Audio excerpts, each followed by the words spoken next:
Welcome to Belfast Exposed Street View. Belfast Exposed is the leading photographic centre developing Northern Ireland's photographic infrastructure. We offer exhibitions, a photo bookstore, training courses, a community archive of 1 million images, and a darkroom. Additionally, Belfast Exposed works in community engagement and outreach through photography. We are excited to present Street View, exhibiting the work of Nick Smith. Nick Smith is a photographer, artist, writer, and educator based in Belfast.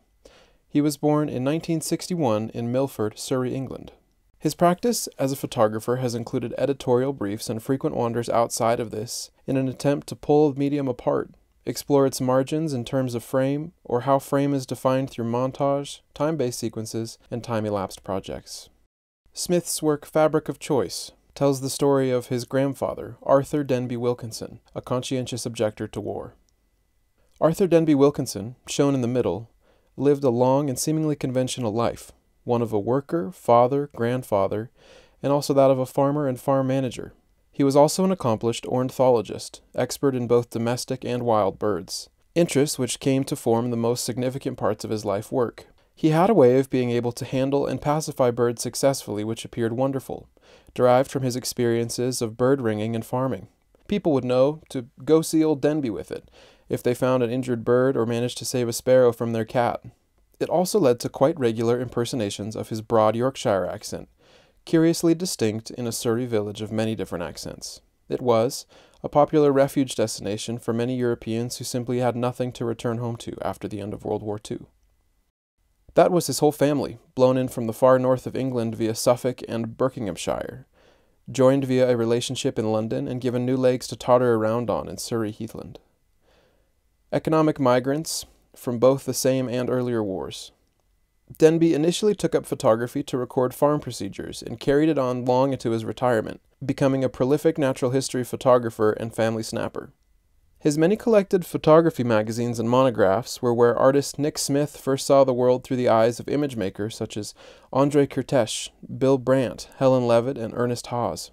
How this project, Fabric of Choice, and its research came about was one of curious chance.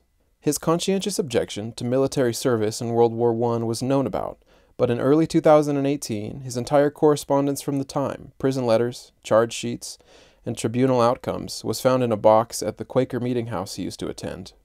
He had lent them to someone there for research in 1986. Access to these papers helped fill a picture of him beyond memory and into his words as an 18-year-old, set alongside those of his adversaries, as he made the decision to say no to powers he had very little understanding of. His choice to conscientiously object became something that he personally aimed to keep to in spirit for the rest of his life. The 10 months in custody he received for his choice during 1918 to 1919 only seemed to reinforce his nascent Quaker beliefs and adherence to pacifism. He again refused to be conscripted into the army at the start of World War II. In this story, there were two moments that represented points on his path from which there was no turning back.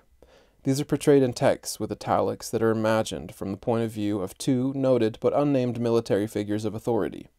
The first sought initially to sideline his intentions, and the second wished openly to confront and force him to accept army rules. These are fictionalized accounts of real events. Both of his parents supported his stance. His mother Alice was from a well-known Quaker family and his father a Baptist. He had been raised until his teens in the latter church, but Denby's association with Quakerism alone, not provable to military tribunal, wasn't going to be taken as a bona fide reason for exemption from military service. Both soldiers and objectors to war felt that their views represented a higher calling, or a defense of deeply held convictions around freedoms, or freedoms of choice. Denby Wilkinson's account is one small part of what is still an ongoing account of conscientious dissent in conflict. Harry Smith, Denby's son-in-law, was conscripted in World War II, serving in the notorious Burma campaign in what is now Myanmar. Both would have spent their sleepless nights wondering what tomorrow, or in Harry's case, the next few minutes of patrol would bring. Both needed to see the wood for the trees as best they could. You would not have wished to be someone advocating for a spell in the army as character building when in their company.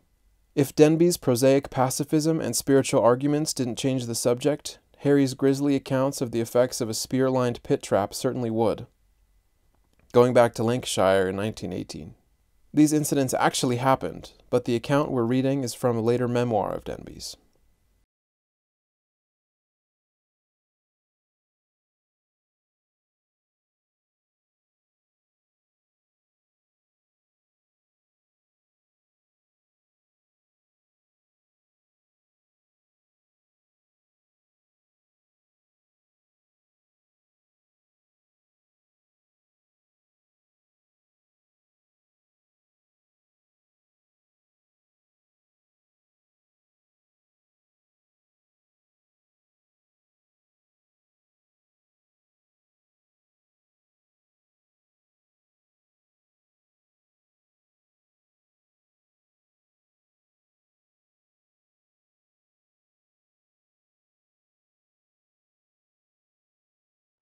Of all his letters from detention, over half of them were written on the move, hastily scribbled in pencil describing his condition, likely destination, and such. They were far more lucid than his official prison letters, which were heavily censored.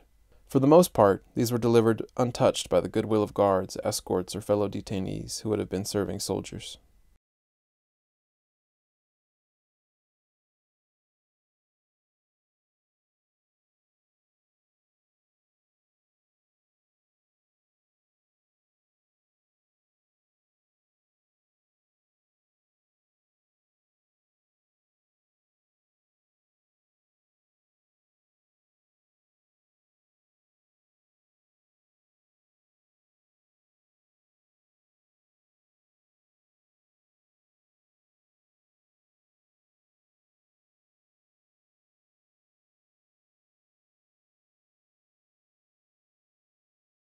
His 15 days in the Army guardhouse was his lowest point in all the time he spent in detention. There was no chance of escape. Coats, jackets, and boots were taken from prisoners to further lessen the possibility. After his next court-martial for refusing to obey, he was again granted the luxury of his own warmish prison cell. All objectors expected at least a sentence to match a tour of military duty. If you then still objected, the process simply started all over again. Though his treatment was harsh at times, it can also be seen as light compared with the fate of many others who resisted arms. Some served multiple jail terms, the longest amounting to almost 4 years. Had he been born just a few months earlier, his fate may have been entirely different. He narrowly missed the suspension of all objections to conscription of late March 1918, brought on by the massive German spring offensive launched that month. Had the war been fought either on home soil or under the guidance of a constitutional clause to bear arms, he would have almost certainly been led away, out of public view, and shot. But in quietly and politely refusing to bear arms for a cause he felt unjustifiable, he marked what he thought was right and accepted any consequence for it. Perhaps, too, there is somewhere an account contained in the cherished old diary written by the captain of the 7th Battalion, Notts and Derby Regiment, that said, "Early walk with a somewhat stubborn young individual who thinks we're all out here to be mucked about." He was released unexpectedly from prison in June 1919. The head warden called him into his office and said, "We're releasing all politicals. I guess that means you too." The following year, when this group image at a Quaker conference was taken, the family moved to Upwell in Cambridgeshire to aid his mother's recovery from the Spanish flu. Initially, they all farmed fruit, but it was not viable during the economic downturn of the late 1920s. Denby's parents then took over running a local bakery, while he sought work on a nearby poultry farm. He seemed to excel at working with birds and continued to follow the work wherever opportunities came up. In time, this roaming existence grew to include his own new family, Wilma, who he'd married in 1925, and Smith's mother, Josephine, born in 1929.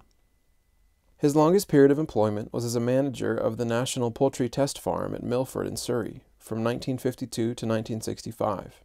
He and his team steadily refined and developed systems which led to the farm breaking productivity records and winning international awards.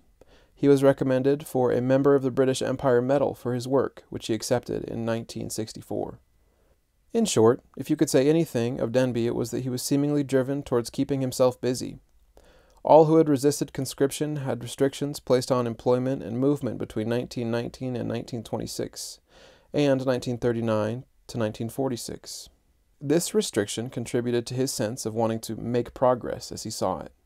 By the 1950s, though, he had largely overcome any stigma and had been well versed in both domestic and wild birds. He was one of the founding members of the Dungeness Bird Observatory in Kent, opened in 1952 to study the migration patterns of visiting species. Shortly before retiring from the test farm in 1965, he had to oversee the installation of an all-caged battery hen system for evaluation purposes. He disliked this idea intensely and wrote to the farm's owners, stating that he thought it was morally wrong to treat any animal this way, adding, "Believe me, I know what it's like to be shut up in a cage." Smith imagines a conversation with his grandfather saying, "When I think back to the things I did at 18, I could have said to him how I wished I had a camera with me, just to prove some of the things I'd seen and done." "Oh, they're still here," Denby said, tapping the side of his head wryly. "Clear as the light of day. I'll not forget that sergeant bellowing at me, 'Put on the bloody uniform, lad, and then you won't feel the cold.' Ironic, isn't it, too, that 40-odd years previous, the owners of the newspaper that sponsored me for that award would have had me firstly humiliated as a traitor, then blacklisted for the rest of my life. It's easy to believe why Arthur Denby accepted the award. In May of 1994, a memorial to all those who have resisted going to war was unveiled at Tavistock Square in London to coincide with May the 15th, International Conscientious Objectors' Day. 1994 was also the year that both Denby Wilkinson and his son-in-law Harry Smith died. Harry passed suddenly from a heart attack in June, Denby in hospital after a short illness in December. Two men from different backgrounds were journeyed together for a number of years, linked by family and an abiding belief in socialist ideas. I like to think that they're together in spirit somewhere, journeying like Sancho and Don Quixote, intending to go far but always getting held up, whilst they give someone the benefit of their individual experiences with khaki. In 1995, Smith inherited Denby's cameras. Some of the images here were made with one of them, a Minolta autocord. It still works well, both physically and, as all cameras should be, boxes for holding and creating memory. Image copyright to Nick Smith, Friends House Library and Archive, London, Museum of English Rural Life Reading, and the Smith Family Archive. Belfast Exposed is a charity. If you would like to make a donation or inquire about sponsorship opportunities, please contact us at info@belfastexposed.org. Alternatively, you can make a direct donation to our website, www.belfastexposed.org.